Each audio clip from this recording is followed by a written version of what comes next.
bombshell newsmaker interviews and A-list guests.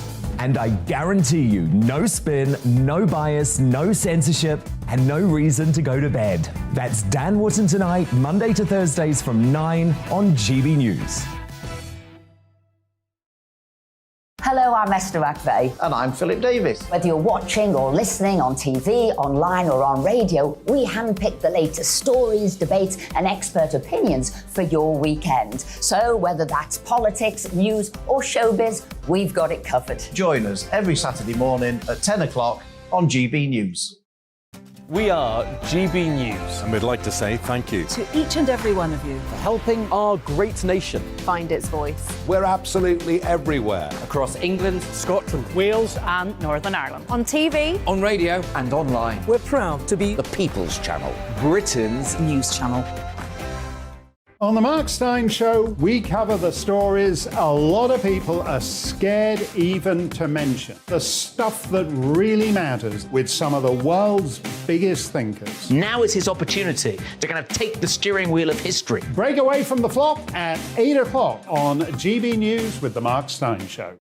On Mark Dolan Tonight, we have a simple plan, which is to inform, stimulate and entertain in equal measure. It's all about getting your opinions on the national television airwaves. I love my viewer emails, mark@gbnews.uk.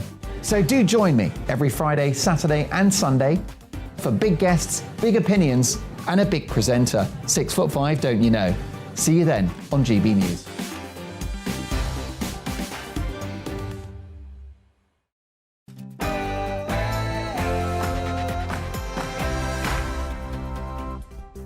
Hello there, it's 6 o'clock. I'm Michelle Dewbs and this is Dewbs & Co, the show where we'll get into some of the things that have got you talking now. Have you tried recently to get a GP appointment? How successful were you? How long did it take? What was your wait time? Well, the Lib Dems, they've been talking. If they get into power, I mean, you never know, stranger things have happened, but if the Lib Dems get into power, they reckon they would make it a legal right to see a GP within a week, 24 hours for an urgent case. That sounds wonderful, doesn't it? But how would it happen? Is it even possible now, or is it all just a bit too broken to come back from? After days of just getting in to see GP, quickly gone forever. And rail strikes, they were due to start as early as tomorrow. They've now been called off. Is that the right decision or not? Are we finally at the end of just an ongoing strike culture? And do you follow political polls? If so, you might be aware now that Sunak is ahead of Starmer. There was a lot of hype, wasn't there, about all of these polls and particularly Labour's position in them. Have they peaked a little bit too early? Do you even care about the polls? What would it mean if there was a general election tomorrow? We'll have all of that to come, but first, let's get ourselves up to speed with tonight's latest headlines.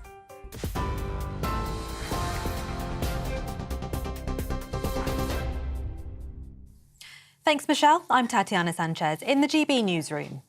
A series of planned rail strikes has been suspended. 3 days of industrial action by RMT members was due to begin tomorrow, but the union says it's secured the promise of a pay offer. The RMT says it's now entering a phase of intensive talks and the dispute is ongoing.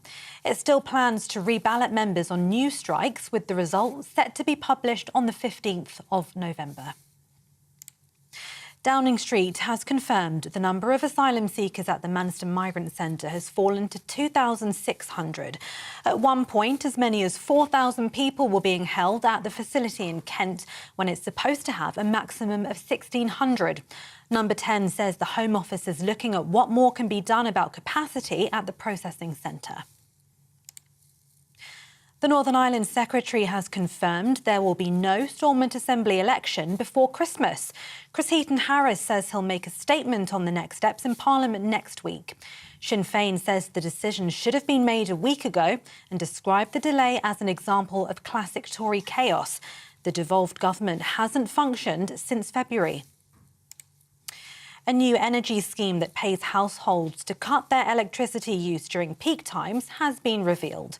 The new demand flexibility service has been given the approval by energy regulator Ofgem and will run until March next year. The National Grid says a typical household could save up to £100, but they need to have a smart meter. The scheme is also being put in place to avoid blackouts this winter. Strike action by hundreds of workers at Heathrow Airport could affect football fans heading to the World Cup in Qatar. The Unite Union says up to 700 members of staff will walk out for 3 days from November the 18th in a dispute over pay. They include ground handling and cargo staff. The World Cup kicks off in just over 2 weeks' time, and the union says it expects Qatar Airways to be hit heavily by the action. Kevin Hall, regional officer at Unite Union, says there's no point to striking if it isn't effective. I don't think it's unreasonable to expect our members to be able to achieve an inflation pay rise, because to be perfectly honest about it, even if they were to achieve that sort of pay rise and keep their pay in line with inflation, it will do nothing at all for the cost of living crisis that is affecting them. With the energy bills, the food, petrol, it will do nothing. Twitter has been emailing its staff about job losses as part of a major shake-up under its new owner, Elon Musk. Reports suggest as many as half of the firm's global workforce could be laid off as part of measures to save around £1 billion annually. Offices were temporarily closed and access to internal systems suspended as people were told about their employment. Pakistan's former Prime Minister says he'll resume his anti-government protest despite yesterday's assassination attempt. Imran Khan, who was shot in the leg, says 2 gunmen were behind the attack, which killed 1 person and injured 11 others. It happened as he was leading a march on the capital, Islamabad, to demand early elections and the resignation of the Prime Minister. Well, the UK Prime Minister has told a COP27 reception there'll be more human suffering if climate change continues to ravage the planet. King Charles hosted the event at Buckingham Palace, inviting more than 200 people, including business figures and environmentalists. The reception comes ahead of next week's summit in Egypt, which the King will miss, but Rishi Sunak is now attending after a U-turn. TV, online and DAB+ radio. This is GB News. Now it's back to Dewbs & Co.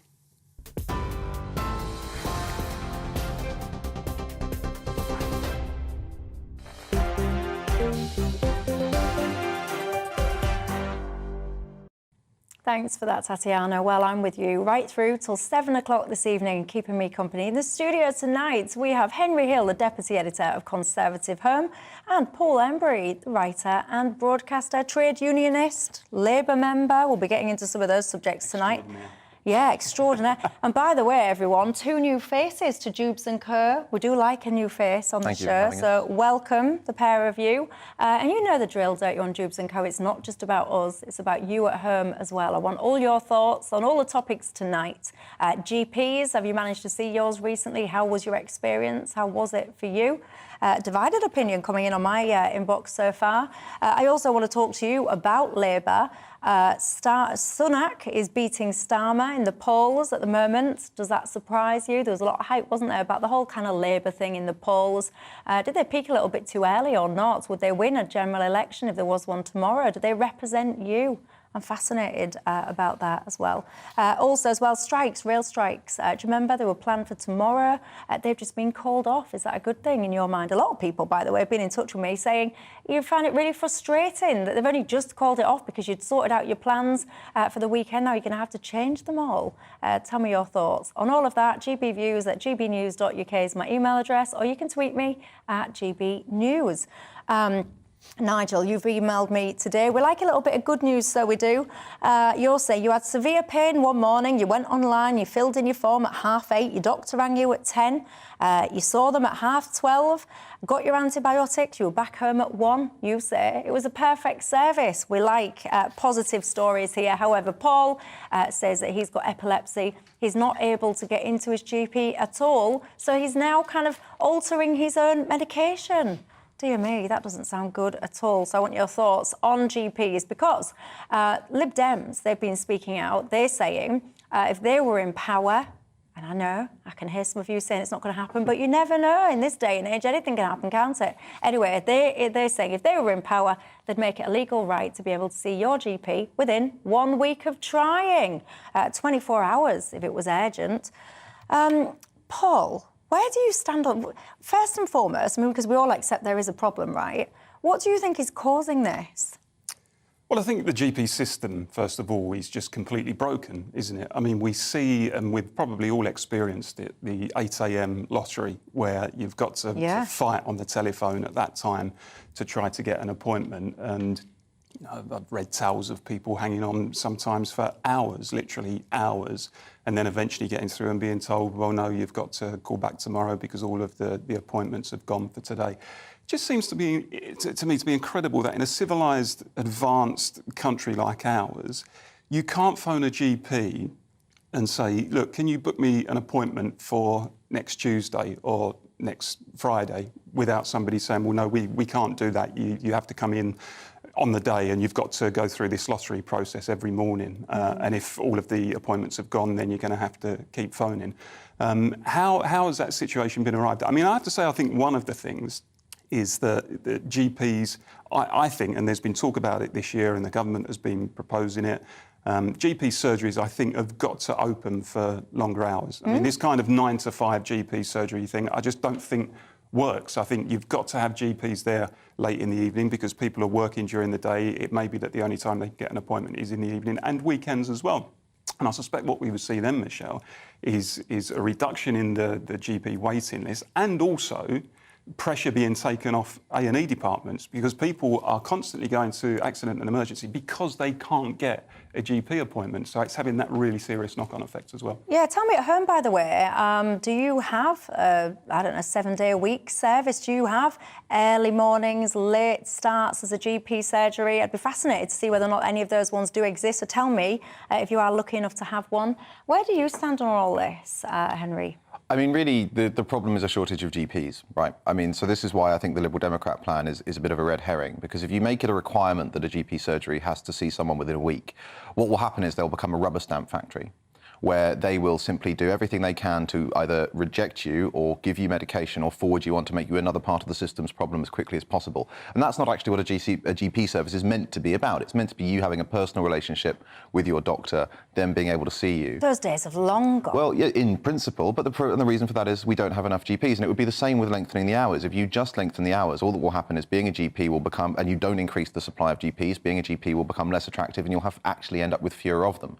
So what we need to do, really, is recruit more GPs, and that means the government needs to spend the money to get those extra GPs into the system. There's no two ways about it. You can't expand service without increasing the family doctors don't exist anymore, do they? I mean, the old image of the family doctor. They do if you go private. I just kind of just about remember it, where you went in to see the same doctor and they knew you and they knew your family and they knew your medical history and they took an interest in you.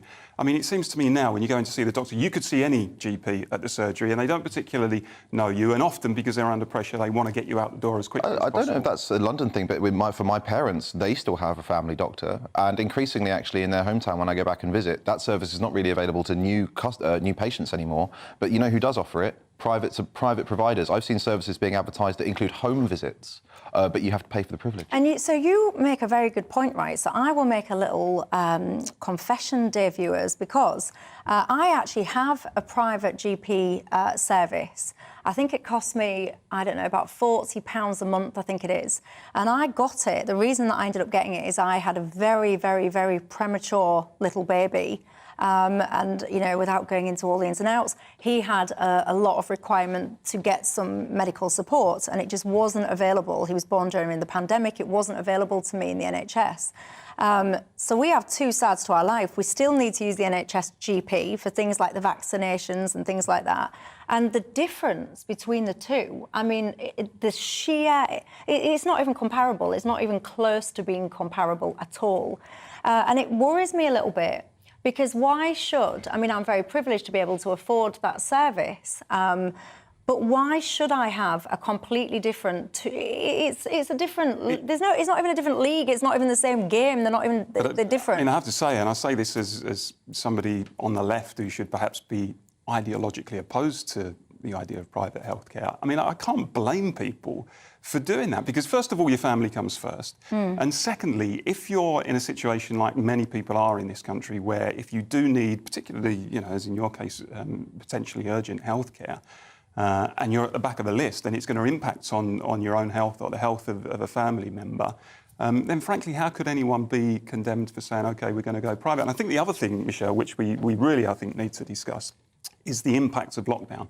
The impact of lockdown is very, very clearly now, and I think it's undeniable, having an acute impact on the ability of our health service providers to be able to deliver healthcare. I mean, the story in the Daily Telegraph yesterday, I think it was, saying that at the moment excess deaths are higher than they were for the pandemic, for the years 2020 and 2021. And some of the experts are saying that that is clearly collateral damage. That is as a result of the fact that people were told, look, don't burden your GP surgery during the pandemic. For goodness sake, don't go along to the hospital because they're overwhelmed with COVID patients. And those undetected cancers and cardiac illnesses and things like that are now coming to the fore, and we're starting to see, I think, an acute impact on the health service because of that. Well, yeah, the NHS, in my view, it stopped being the National Health Service and it became the National COVID Service. That was the only thing that people seemed to care about. It was ludicrous. Coming back to your point about private stuff, because I actually don't think it's right that you should be able to get this first-class service if you can pay for it and not if you don't. I was pondering the other day, you know, you get your registration, so you've got to be registered to be a practicing GP, obviously. I was wondering, do you think there's a possibility, or even should we do it, where you say to a GP, you can only be a registered GP in this country if you commit X amount of your time to the NHS? Should that be a condition of registration? I mean, I think... Again, the problem with that is that you just, because working for the NHS is so unattractive, you end up suppressing the supply of GPs. I think a better way of doing it is if we got rid of this kind of artificial firewall that sometimes exists between the NHS and private practice, because given that there will always be a certain level of demand for private healthcare, and in fact, I think the FT showed the other month that such is the state of the NHS that even people who aren't on high incomes are increasingly turning to private healthcare. What if private patients could be directly subsidising NHS services?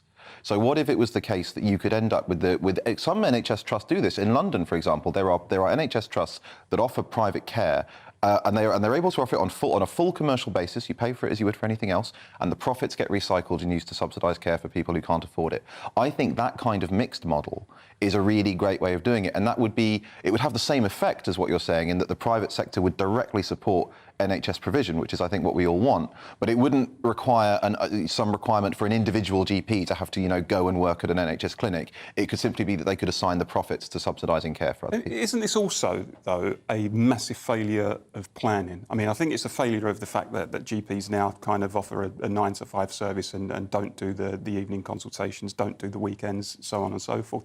But actually planning, because if it is the situation that there's a shortage of GPs, nobody in government, nobody within the health service at some point looked at trends and thought, look, in 10 years' time, with population increases and so on, this is the number of GPs we've got now. This is the number of GPs we're going to need. It's going to take X amount of years, as it always does, to train GPs. We'd better get stuck into that now.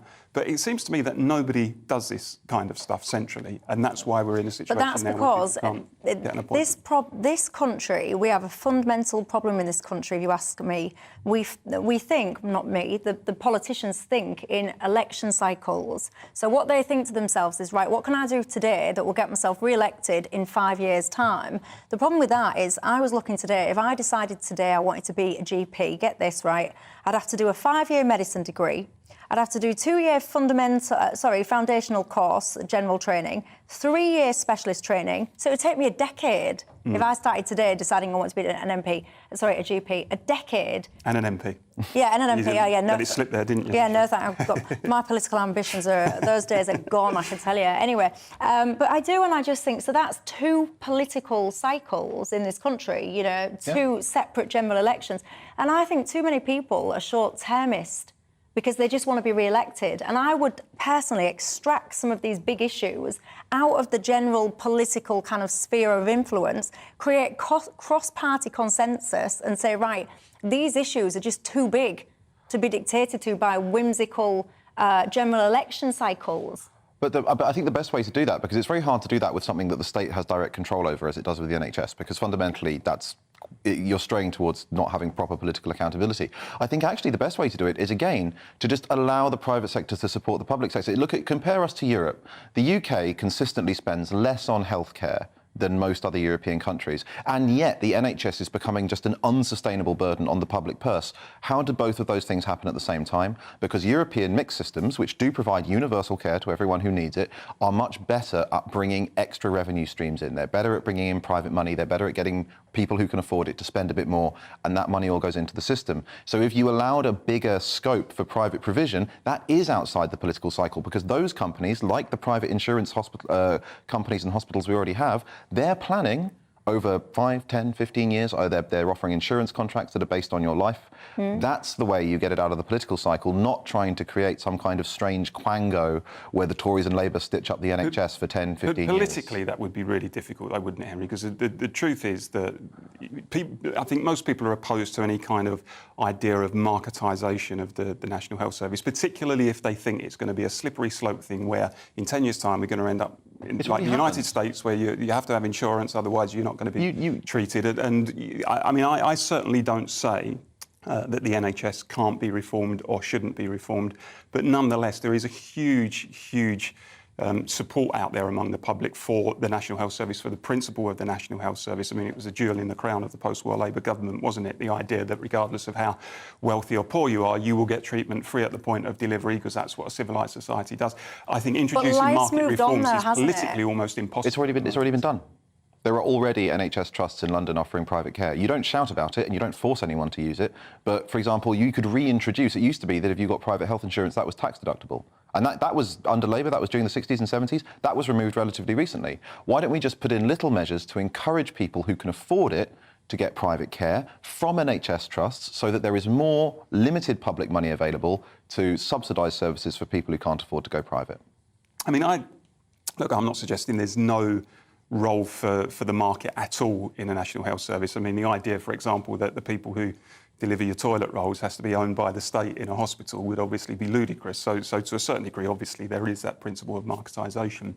I just think that the minute you encroach on that core principle that regardless of your background, regardless of your wealth, if you need treatment, you will get it provided by the state free at the point of delivery. If people think that that as a core principle is likely to change and we're going to end up on that slippery slope to an American-style system, I think we're going to have huge battles. Yeah, I mean, and by the way, I don't venerate the NHS as some people do, and I'm on the left, and lots of people, you know, venerate the NHS and think it should be untouchable. I think it should get more criticism for some of its failures, frankly, but nonetheless, it has to stay publicly owned and free at the point of... Yeah, I mean, I do dispute this whole free at the point of use. It's not free, is it? You're paying for this with your predominantly national insurance contributions. It's not free. But that is the point of use, isn't it? That's why people always say the point of use, because if you fall ill on the street and a paramedic turns up and does CPR on you, he's not going to ask for your credit card. Why shouldn't we reconsider that system? Because, no one disputes universal healthcare provision, but this free at the point of use thing is very British. It's not been done in the rest of the... No one supports... Yeah, no. Generally speaking, nobody's copied the NHS, right? And what we know about zero price at the point of use from other fields of economics is it completely distorts incentives and it distorts how it's used. So if you've got a problem with sort of excessive demand on the NHS when you've got finite supply, allowing, again, only for people who can afford it, no objection to the principle of universality, but allowing price signals to come in, like Rishi Sunak's proposal to charge people for missing GP appointments. Currently it's free, so people who book them can just miss them with no consequence. This is just sensible stuff. He wrote back on that, didn't he, the other day? Well, just because reforming the NHS, as Paul says, is incredibly difficult. But having a service free at the point of use does encourage misuse. But I would not want to see a single mother with 4 kids who's got a hectic personal life trying to arrange their domestic circumstances and happens to miss a GP appointment through no fault of her own, and suddenly, when she might be on benefits anyway, is suddenly told, well actually, you're owed £10. You've now got to pay. I mean, I would be really uncomfortable. But then introduce a 3-strike rule then. Fine. But then introduce a 3-strike rule. So if you miss your first appointment, I don't know, because your kid was sick or whatever, fair enough. You know what? Life happens. If you miss your second one, you know what? We're going to give you a warning. If you go on then to miss your third one, enough now, you're going to be charged. What's wrong with that? I'm open-minded on it because I do think it is a real issue of people missing appointments and there being no sanction, so people think, well, there's no disincentive to do exactly the same thing again next time. However, I would very much want to ring-fence people who are struggling in any way, people who are finding it hard to make ends meet and through no fault of their own miss a GP appointment and end up being punished, which means they might not get the treatment they need next time. I would be very uncomfortable about that. But the flip side, as we've been discussing as well, is when something is free, and mean, I'll just indulge that word, when something is free, often then you don't attach a value to it. Because it's like, I'm going to be really silly and I'm going to get abused for using this comparison, but it's like plastic bags. We all used to go to the shop, get plastic bag. Oh, yeah, plastic bag for one item. As soon as they started charging 5p, 10p, I think some people charge like 20, 30p now for a plastic bag. I will balance things on my head in order to avoid having to pay 10 pence for a carrier bag. Honestly, because now there's this tiny notion of, oh, that costs money, so I won't use it. I entirely agree. And I think the fundamental point is, think about how we approach public spending on everything else. We don't go, we're going to give money to everyone most of the time. We're like, OK, we've got a finite pot of public money. We need to concentrate this public money on the people who need it most. And I think the argument is, especially given that, we're increasingly running up against the limits of what the government can realistically spend. We've got an ageing population. People aren't getting any healthier. Why don't we take the same principle? If we have a finite amount of money that we can realistically raise through taxation, I think that money should be concentrated on the least well off, and people who can afford to contribute extra should have pathways to do so, ideally in a way that directly subsidises NHS provision, rather than at the moment going into a private ecosystem and going to the profits of shareholders. I think the idea of there being a finite pot of money is something it's a whole different debate. It's something I would disagree. I don't think there's any intrinsic reason why a sovereign government should be short of money, but that is a whole different argument. It is an entirely different subject, and one that, quite frankly, I don't have the time for because I've got to go to a break. When I come back from the break, lots of you guys getting in touch with that one, I can tell you. So I'm going to have your response to that, and I also want to talk about the Labour Party. Do you follow political polls? If you do, you will have noticed that Sunak has overtaken Starmer. I want to talk about that in just a couple of minutes. I'll see you then.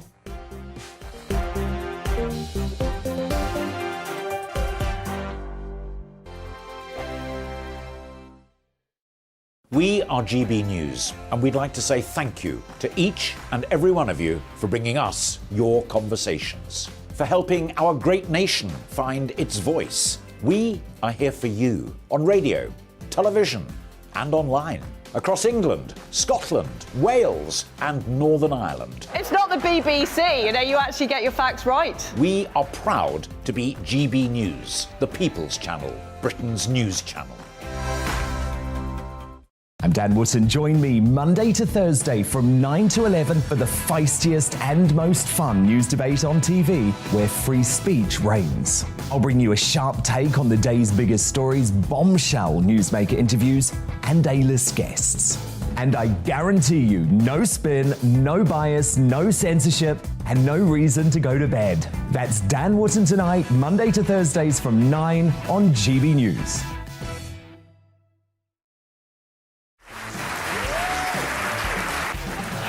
My name is Andrew Doyle. Join me every Sunday evening at 7 p.m. for Free Speech Nation. This is a show where we address current affairs and news stories of the week with the help of two wonderful comedian panellists. I brought in comics because I want to give it a lighter edge, and also they work for less. See you there.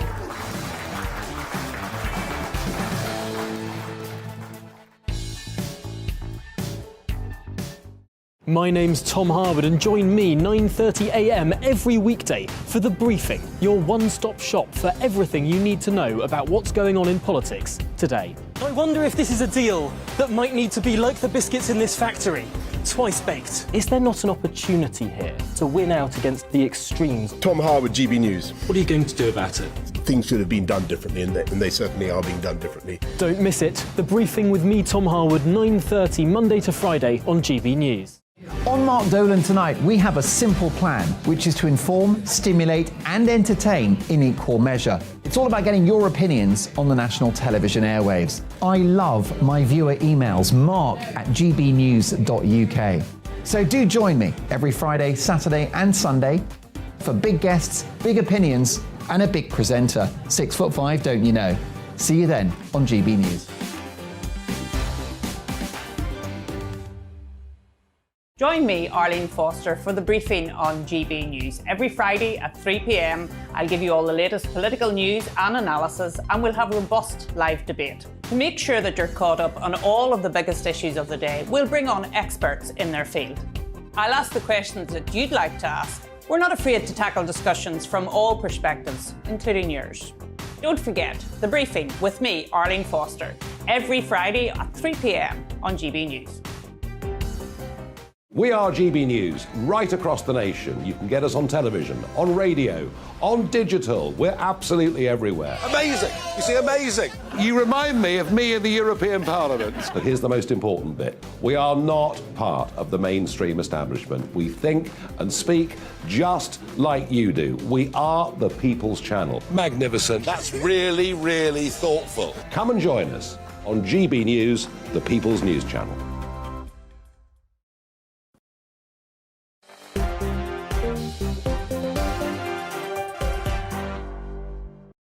Hello there, welcome back to Dewbs & Co with me, Michelle Dewbs. We've just been talking about GP appointments, whether or not you've managed to get one of those or not. I have to say, because I'm always conscious when we talk about the NHS, many of you will work in the NHS, and I imagine it's very demoralising at the moment if you are an NHS member of staff, because people constantly kicking you, aren't they? So I've had a lot of people actually get in touch saying that they've had good service at their GP surgery. We like that. Many of you saying that you've been in touch in that morning and been in the same day. John says, for example, last Friday, I called at 11 o'clock and I was in there at 4 o'clock. That is the kind of good news that we like to hear. However, some of you are saying it's not even just GPs, Michelle. Have you even tried getting into an NHS dentist recently? Goodness gracious, I think that is a whole different level, isn't it, of struggling when it comes to trying to get appointments there.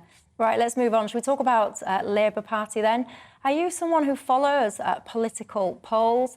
Do you read much into them? I've got to make a confession. I personally don't, but I know for a lot of people, they mean quite a lot. Well, long story short, apparently the Tories are fighting back when it comes to the polls, particularly when it comes to the leaders.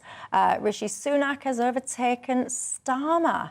I'm going to come to you on this one, Paul. I mean, how much you are a Labour member.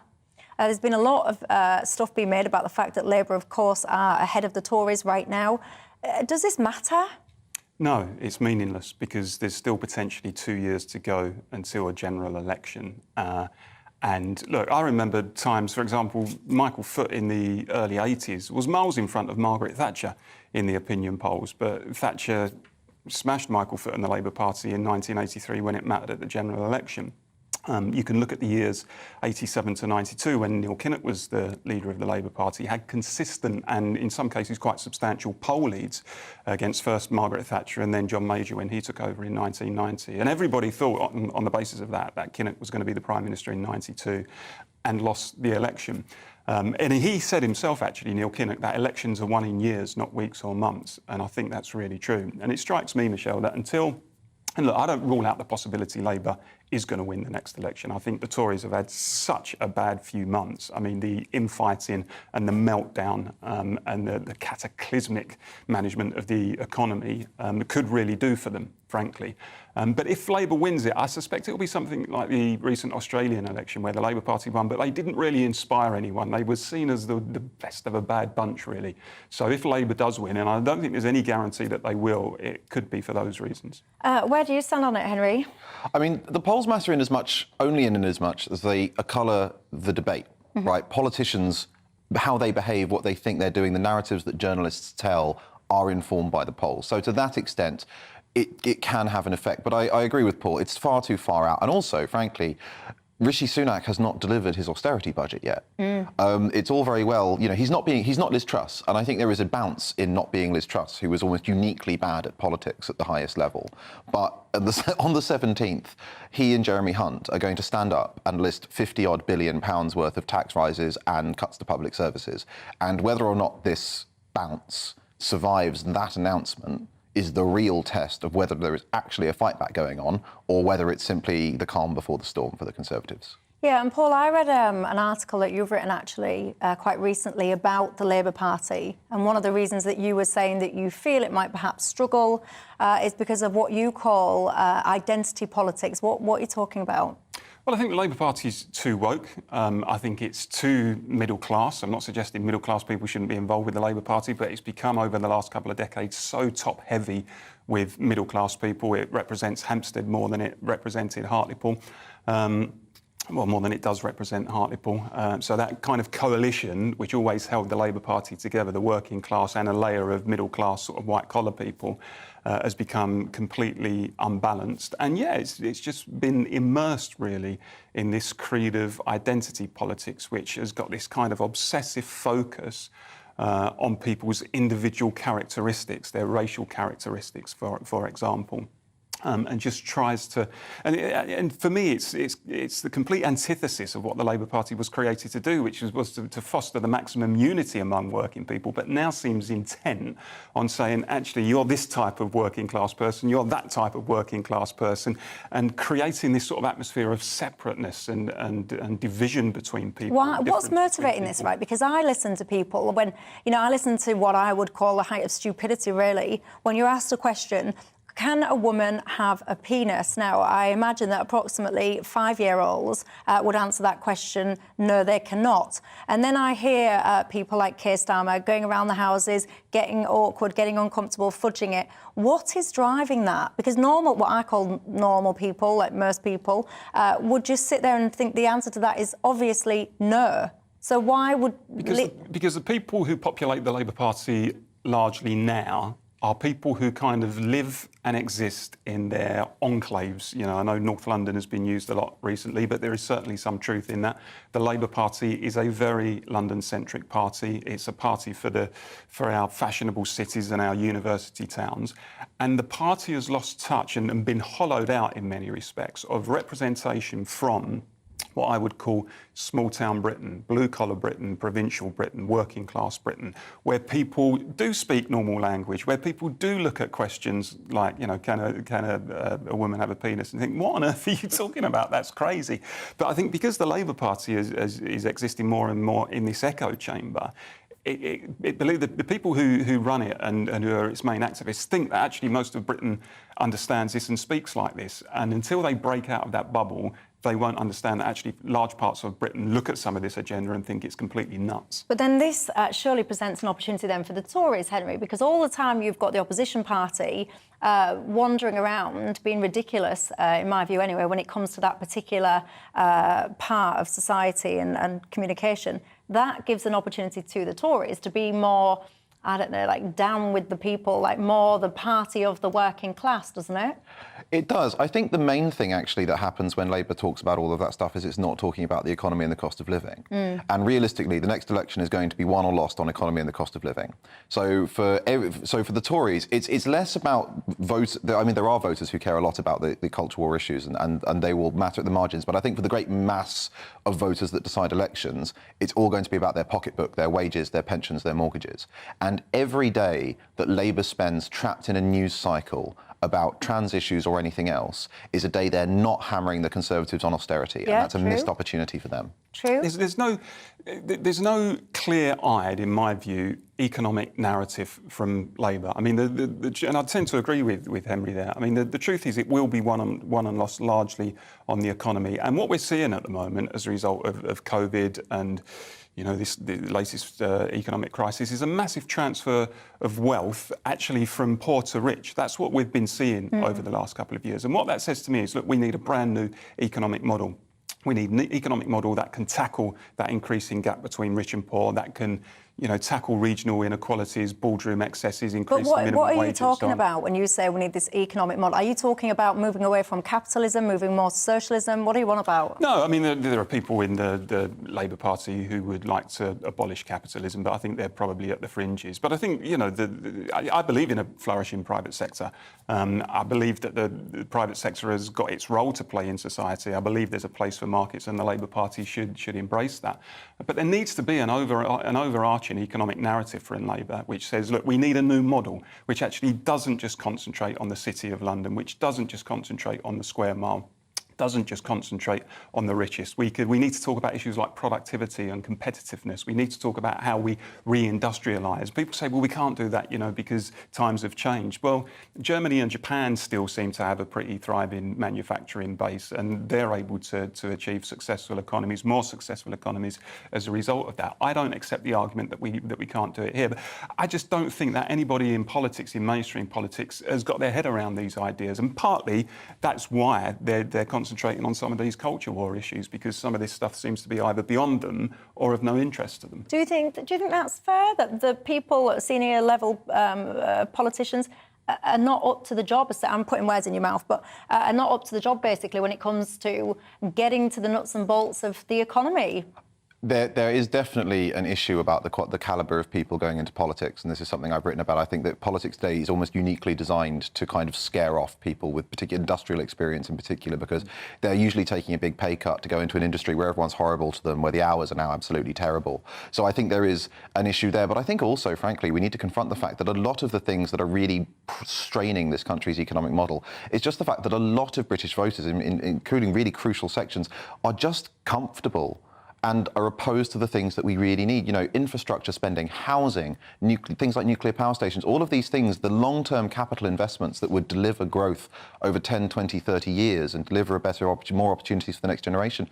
Voters, the reason politicians are opposed to all of this is because voters are opposed to most of these things on a sort of constituency by constituency basis. So yes, there are issues with the calibre of our politicians and they need to be addressed. But fundamentally, until the voters are prepared to vote for the kind of things we need to deliver growth, no politician, no matter how individually able, can do it. There is a massive issue with the calibre of MPs. I mean, I don't want to unfairly do them down, but I mean, in 1976, for example, there was an election for the leader of the Labour Party. It included people like James Callaghan and Tony Benn and Michael Foot and Peter Shaw and Dennis Healey, I think, may have been involved. Huge, big hitters, you know, household names, all of whom, you know, were front benchers and could, frankly, have been Prime Minister in their own right.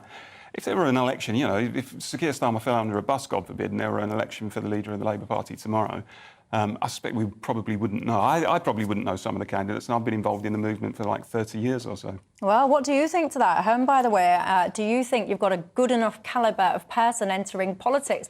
I have to say, I know for a fact many of you will be shouting at your TV that no, you don't. But what about the point now that Henry then makes, which is about, well, if you want better calibre of person, you've got to pay them more, because I also suspect the people that don't think you've got a good enough calibre will be the same people that think, no way, Jose, they're not getting a penny more in salary. Are you one of those? Tell me.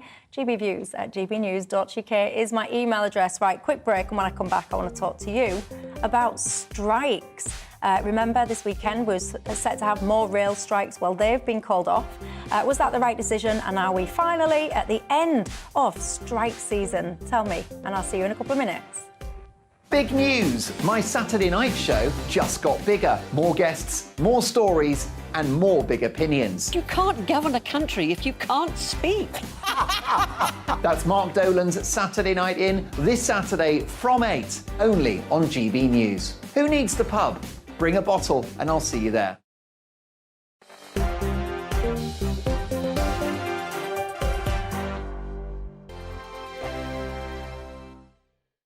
Hello there, it's Eamon Holmes here from Breakfast on GB News. We're not just on your television and your screens, you know. We're on DAB plus digital radio, so you can listen to your favourite shows on the move. If you've not yet listened to GB News Radio, it's very simple. We're on your radio player and TuneIn apps, on your smart speaker, phone or tablet, or online at gbnews.uk. Take us with you wherever you go. GB News Radio. You never have to miss a moment of the People's Channel. Hello, I'm Simon Evans. Join me on GB News for Headliners at 11 p.m, where I'll be joined by two of the country's top comedians as we take a look at tomorrow's newspapers tonight. If it's a big story, we'll be covering it, I guarantee, but we'll also have some fun along the way. That's GB News Headliners at 11 p.m. We won't put you to sleep, unlike some of the other paper review shows out there. So join us, 11 p.m, 7 nights a week. I'm Mark White. As GB News Home and Security Editor, I cover those key issues that are so important to you. Our authorities, our communities doing all they can to combat violent crime. With the public services under unbearable strain, why are we still failing to control our borders? Defence, the first priority of any government, has been continually hollowed out. Can we trust our politicians to protect the armed forces? Join me, Mark White, on GB News. Join me, Nana Akua, on Friday, Saturday and Sunday afternoons on GB News. Expect fiery debate and passionate discussion as me and my panel tackle some of the biggest topics hitting the headlines. It's a place for everyone's opinion. No one gets cancelled, but no one gets an easy ride. Oh, she's on it today. Be ready for conversations that are fierce, frank, and of course, fun. Every Friday, Saturday, and Sunday afternoon from 4 p.m. on GB News. Every morning from 6 o'clock, we'll wake you up with GB News Breakfast with all the stories you didn't know from the night before. So whether it's serious news, entertainment, or your own views from all over our great nation, we're here to kick off your day with a smile. The national media should be reflecting and reporting what's happening here. You will notice the northwestern accents. Whether you're with us on TV, radio, or online, every morning, it's breakfast from 6 a.m. Hope you can join us. Every Saturday at 2 o'clock, join me, Darren Grimes, for Real Britain. I'm not afraid to give you a platform and say it how it is. Come on, make the case. Something like this is very, very important to people. And we're always up for a laugh on this show. God, honestly, you'd think there were no problems in the world. Real Britain, every Saturday on GB News. On the Mark Steyn Show, we cover the stories a lot of people are scared even to mention. The stuff that really matters with some of the world's biggest thinkers. Now is his opportunity to kind of take the steering wheel of history. Break away from the flop at 8 o'clock on GB News with the Mark Steyn Show. We are GB News. And we'd like to say thank you To each and every one of you. for helping our great nation Find its voice. We're absolutely everywhere. Across England, Scotland, Wales and Northern Ireland. On TV. on radio, and online. We're proud to be The People's Channel. Britain's news channel.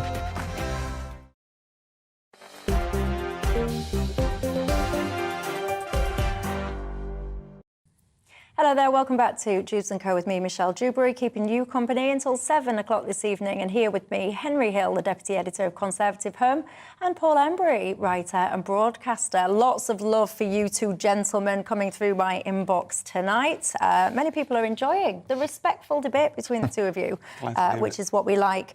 I have to say, lots more love coming through for the NHS as well. Many people have been able to see the GP, which is great. However, I would say an equal number of you have absolutely managed not to. Christine, you were saying that you can't even get through to your GP. You have to wait outside the door at 8 a.m. when they open the doors. You were second in the queue today, Christine says. And when she got in, there was apparently no appointments left for today at all. She says she's emailed her MP. Let's see whether or not your MP does anything about it, Christine. Personally, I wouldn't hold my breath. It's a mess, isn't it? Right, the strikes planned for this weekend, the real ones, have been called off. Our MT union were the ones that was going to do it. Of course, now apparently there's going to be intensive negotiations with the rail companies. Let's see what happens. Paul, is this a good thing that these strikes have been called off? I'm pretty sure it is. I mean, I know the RMT union quite well, and they are not the sort of union to suspend strike action unless they've been given good reason to. You're a trade unionist, by the way. I should flag that in case anyone was just tuned in and thinks, who's this declare fella? an interest. So I suspect that there's been discussions behind the scenes, and they've been, if not offered something, then told that there may be something on the table. Do you support these strikes, by the way? Yeah, I do. I absolutely do support them, because I think, you know, people are sick and tired, frankly, and it's not just rail workers, it's people right throughout industry, private industry and the public sector, who are fed up of effectively being told they've got to pay the price for an economic crisis that they haven't created, just as they were told that, incidentally, during the global financial crisis in 2008. And what we've seen is something like 14 years now of wage stagnation, falling real wages for many people, the biggest wage squeeze since the Napoleonic Wars. And the idea that you can just keep saying to people, well, you're just going to have to accept it, even though we've now got inflation at 10% or whatever it is, and even though interest rates are now going up and that's going to possibly impact on your mortgage, do you know what? You've got to tighten your belts, you've got to show restraint. There comes a point where people say, well, no longer. Perhaps we should have a bit of profit restraint on behalf of the big companies that are making some of these huge profits at the moment. And before I bring Henry in, what would you say to viewers that are at home saying, actually, I'm a little bit tired of having my life disrupted? On behalf of other people that, quite frankly, could go and get a better paid job elsewhere if they don't like the one that they've got? Well, I don't think it's that straightforward. I mean, I don't think you can say, well, you know, you should be paid low wages and you should have poor conditions of service, and you know what, if you don't like it, then leave the job and find another one. That doesn't strike me as a particularly kind of civilised thing to do. I think people should be paid well for the work that they do. I think people should have different conditions of decent conditions of service. I think the interesting thing here, actually, the RMT are not demanding above inflation pay increases. No trade union, as far as I've seen, is demanding an above inflation pay increase. In lots of cases, they would settle for something less than inflation, but they're not even being given that. I'll come back to some of the demands in a second, but Henry, where do you stand? I think it's a really difficult position, and it highlights what's going to be a very painful series of decisions for the government over the next few years, because Paul is entirely right. You know, public sector workers, they do deserve decent wages, at least keeping up with the cost created by inflation. But that just shows how inflation is going to have this corrosive effect on government budgets at a time when we are going to be going into another round of austerity economics, because every pound spent on costs, and wages are costs, is a pound that can't be spent on investment, it can't be spent on infrastructure, on capital, on, again, the stuff that's going to pay off over the long term. So it makes our public services more expensive for the same level of delivery. So there's always a trade-off, and for every time, and that just shows, because the government is going to have to meet these demands, right? The trains are going to have to run, but that just means it's, again, going to make it harder for the government to find the money to invest in the long-term projects that we need. The truth is, though, Henry, the current inflation issues that we've got have not been brought about by unreasonable wage demands. I mean, as you know, the inflation that we've got has been created largely as a result of the war in Ukraine and the opening up of the economy. I don't think wage demands are inflationary at all. I wasn't blaming the wage demands for inflation. OK, so this is the point, I think. People, and I think there will be people and have been people who are arguing, look, because of the inflation situation, we can't afford to give in to people who I think are making perfectly reasonable wage requests, then actually it doesn't make sense, because that's not what's driving inflation in the first place, and wouldn't drive inflation after that. But wage is just a part of it, isn't it? Because it's not just pay, it's often about conditions as well. And when you hear some of the conversations, so when you hear some of the things that the unions are requesting, i.e. no evolution of conditions often, no compulsory redundancies, how can an organisation thrive, develop, expand and grow if you're completely hamstrung, not being able to make compulsory redundancies if you need to, and not being able to evolve terms and conditions of workers? Well, I think if you look at the RMT, some of their concerns over some of the job losses were around safety issues. So people who do a really important job checking the track, for example, and there was going to be a reduction in the number of people doing that. So I think some of those concerns are driven simply by safety issues. And some are not. Right? Well, look, let's be honest, because you have a situation where people have been hired in a contract and then all of a sudden services need to evolve to be, say, a 7-day-a-week situation. We've just been talking about that with the GPs. Then you get a workforce that go, actually, no, I'm not going to work 7 days. I work weekends. I work Sundays. That's a problem. I think that every union going into a dispute has a starting point, just as every employer has a starting point. An employer will say, we're not going to give you any more than that, but as the dispute develops, they will often make a concession. Unions do a similar thing. They say, right, this is our starting point. I have no doubt that in many cases, some of the strikes that we're seeing, if there were concessions from the employers, the unions would be prepared to make some concessions as well. But I don't blame the unions for not making concessions when it comes to things like safety, because especially on the railways, I think that's really important. Well, you tell me your thoughts at home. By the way, coming up at 7, Patrick Christie's, he's got the Friday night feast. I'm always jealous of that one, by the way. Patrick's in the studio now. I'm always jealous of you, Patrick, because the first thing that happens, everyone, these guys come into the studio and almost gets wheeled a drinks trolley. That doesn't happen on my show. Yes, absolutely, they do indeed. Well, I've got loads coming your way, Michelle. I went to go and visit one of these migrant hotels, a new one that's popped up in Windsor, and I was actually able to have a chat with an asylum seeker to find out why he's here, how long he's been here, what conditions are like, so that should be quite enlightening for people. Also, in light of Diane Abbott's comments, of course, we couldn't focus in on Diane Abbott. That would be unfair on her. So I'm asking whether or not politicians as a whole are, frankly, too stupid to be politicians or be in charge of anything. So we'll be talking about all of that. Christopher Biggins joins me to find out, really unearth exactly what creepy crawlies might cause little Matty Hancock a large amount of discomfort in the jungle. We give away a rescue dog in Dog of the Week, and this Challenge Christie's this week is archery. Well, that sounds good. I will be tuned in, looking on with envy, mainly because of your drinks trolley, as I said. But, Patrick, I'll see you in just a couple of minutes. Lots of people, by the way, they're pushing back on some of this notion about pay, saying that some of these workers are very highly paid as it is. I would say, personally, I know what Paul will come back to that, but a lot of these people are not well paid. It's not just the high earners, of course, that are impacted by lots of this.